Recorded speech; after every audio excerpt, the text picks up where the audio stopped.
ખાસ કરીને હવે નવા દિવસોની, નવા પર્વની હવે ઓલમોસ્ટ શરૂઆત જ થઈ ગઈ છે.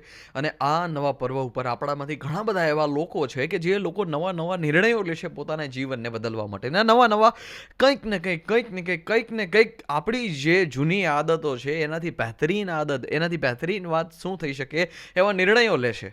પરંતુ આજે મારે તમને એક અદ્ભુત વાત શેર કરવાની છે કે જેના મોટા ભાગના લોકો શિકાર છે, એ છે સમાજ. આપણે બહુ બધી ચિંતા કરીએ છીએ કે સમાજના લોકો છે શું કહેશે. આપણે આપણું પૂરું જીવન છે આ 5 લોકો ઉપર દાવ પર લગાડી દઈએ છીએ. હવે એક્ઝામ્પલના રૂપે હું તમને વાત કહું તો કોઈ એક વ્યક્તિત્વ એવું છે કે જે વ્યક્તિત્વને છે ફૂડની લાઈનમાં જવું છે અને આ વ્યક્તિત્વ છે કંઈક લારી પોતાની નાખે છે. આ વ્યક્તિત્વ જ્યારે લારી પોતાની નાખે છે અને સમાજના 5 લોકોથી ડરે છે કે મારી આસપાસના લોકો શું કહેશે, મારા 50 સગાવાલા છે શું કહેશે. આ ડરમાં ને ડરમાં જ પોતાનું જીવન છે જીવે છે. કદાચ આમાંથી ઘણા બધા એવા લોકો છે કે જે લોકો છે 10-10 વર્ષથી એ જ ડરમાં છે અને પોતાના કાર્યની છે એ શરૂઆત જ નથી કરી શકતા કે સમાજના લોકો છે શું કહેશે, મારી આસપાસના લોકો છે એ શું કહેશે, મારા પરિવારજનો છે મને શું કહેશે. અને આ લોકોને લીધે છે એને પૂરી દુનિયા છે દાવ પર લગાવી દીધી છે, પૂરું જીવન છે એ દાવ પર લગાવી દીધું. તમે સ્પષ્ટ રૂપે સમજી જાઓ, સંભાવના હતી કે લારી પરથી છે હલ્દીરામ જેવી એક મોટી બ્રાન્ડ પણ બનાવી શકે, પરંતુ એ વસ્તુ સંભવ ના બની. એનું કારણ શું કે સમાજના આ લોકોની એને ચિંતા છે. દરરોજ ને દરરોજ કંઈક ને કંઈક પરતો છે સમાજની આપણે ચડાવીએ છીએ અને જેના લીધે છે આપણે નવા કાર્યની છે એ શરૂઆત જ નથી કરી શકતા. આપણે ડર લાગે છે કે આ લોકો શું બોલશે, હવે શું ફરક પડવાનો છે, શું ફરક પડવાનો છે. આપણે આપણી દ્રષ્ટિ બદલવી જોશે. ઘણા બધા લોકો એમ તો માને છે કે મહાભારત એક સમયની વાત છે, પરંતુ નહીં, મહાભારત એક સમયની વાત નથી, આ એવરી ડેની વાત છે.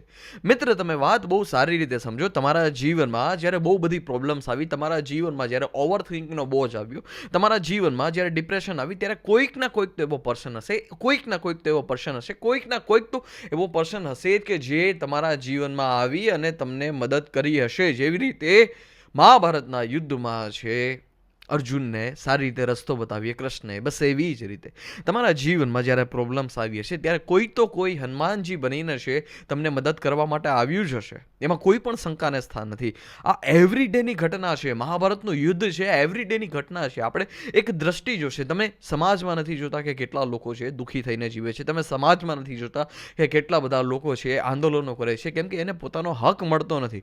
આનું મુખ્ય કારણ શું કે લોકો છે દબાઈને જીવે છે કે સમાજ શું કહેશે, આસપાસના લોકો શું કહેશે. આજે છે પ્રોબ્લેમ્સ છે આપણી માથે ચડીને બેઠી છે અને એના લીધે છે આપણે જીવનમાં કોઈ સાર્થક કાર્ય નથી કરી શકતા. તો આજે તો નિર્ણય લઈ જ લઈએ. હવે આ નવા વર્ષમાં તો નિર્ણય લઈ જ લઈએ કે બસ જે કરવું છે બસ ખુલીને કરવું છે, જે કરવું છે આઝાદીથી કરવું છે. આપણે હંમેશાના માટે જ્યારે લક્ષ્યની વાત આવે, સમુદ્રને દ્રષ્ટાંત આપીએ. આપણે જ્યારે લક્ષ્યની વાત આવે ત્યારે સ્કાય ઇઝ ધ લિમિટ આપણે વાક્ય બોલીએ. એનું મુખ્ય કારણ શું છે? એનું કારણ એ છે કે જીવન છે આપણે વિશાળ થવા માટે બન્યું છે. આપણે મળ્યું જેટલા માટે જીવન છે કે આપણે કંઈક જીવનમાં વિશેષ કરીએ, સામાન્ય વ્યક્તિત્વ કરતાં કંઈક અલગ કરીએ. અને જ્યારે સામાન્ય વ્યક્તિત્વ કરતાં કંઈક અલગ કરવાની વાત આવે તો આપણે એ ચિંતાને છોડવી જોશે કે સમાજના લોકો છે આપણે શું બોલશે. અને જો આ જ ચિંતામાં આપણે રહેશું તો બસ સમય પસાર કરશું ને સમયની સાથે છે એક મોટો બધો અફસોસ વધશે. તમે જોતા નથી સમય કેવી રીતે પસાર થઈ ગયો છે, દિવસોના દિવસ, વર્ષોના વર્ષ. આમાંથી ઘણા બધા એવા લોકો છે કે જે લોકો 45 ઉંમર પ્લસના છે. આ લોકો પાસે હવે સમય કેટલો વધ્યો છે. અફસોસમાં જીવન જીવવું એના કરતાં એક વખત સામી છાતીએ લડી લેવું સારું. અને જેટલું વધારે તમે સામી છાતીએ લડશો એટલા જ તમે આઝાદીથી જીવશો, એટલા જ તમે બંધન તોડશો. તમે બધા જ લોકો તમારા. ઘણા બધા લોકોને ડર છે ને કે હું જ્યારે બોલવા જઈશ તો સમાજના 5 લોકોને, મારી આસપાસ જેટલા પણ 50-60 લોકો છે એ શું બોલશે, મારાથી ભૂલ થશે, થશે, જોયું જશે. ભાઈ, you are a better than 50%. શા માટે? કેમ કે એ બધા જ લોકો તો ખાલી બેઠા છે, એક હોપે બેઠા છે કે નહીં મને ડર લાગે છે સ્ટેજ ઉપર જોવામાં, પરંતુ તમે તો 1000% બેટર છો. કેમ કે તમે સ્ટેજ ઉપર ચડ્યા પણ ખરા, તમે બોલ્યા પણ ખરા અને તમને ખબર પણ પડી કે મારી ક્યાં ભૂલ થાય છે. એવી જ રીતે બધા જ નાના નાના કાર્યમાં થતું હોય છે. જ્યારે કોઈ નાનો માણસને તમે મળો તો એના પ્રતિ એક તમે વિવેક રાખો. અત્યારે બધું ઊંધું થઈ રહેલું છે. તમે હોટલમાં જાઓ તો ત્યાં તમે બહુ એક વિવેકપૂર્ણ વાતાવરણ બનાવો, પરંતુ શાકભાજીની લારીવાળો હોય એની સાથે તમે બદતમીઝી કરો, એની પાસે 10-10 રૂપિયા ઉતારવાની કોશિશ કરો. પણ તમે જ્યારે મોલમાં જાઓ છો તમને ખબર છે કે આ વસ્તુના હું 10 ગણા ભાવ દઈ રહ્યો છું કે એકચ્યુઅલ આની વેલ્યુ કરતા. તમે બહુ રાજી ખુશીથી છે દઈ દો છો. ઊંધું થવું જોઈતું હતું. જ્યારે શાકભાજીની લારીવાળો છે ત્યાં તમારે વિવેક બતાવવાનો હતો ને જ્યાં મોલવાળો છે ત્યાં તમારે થોડીક બાર્ગેનિંગ કરીને બદતમીઝી રાખવાની. તે બદતમીઝ તમે થોડા બનો.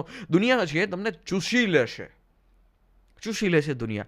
જે જગ્યા ઉપર જે કાર્ય કરવાનું છે એ વસ્તુ તમે ત્યાં કરો. સમાજની ચિંતા છોડી દો, કેમ કે એ તમને કશું જ નહીં દેશે. જેટલા પણ લોકો છે જેને સમાજની ચિંતા કરી છે એ બસ સમયની ધૂળ બની ગયા છે.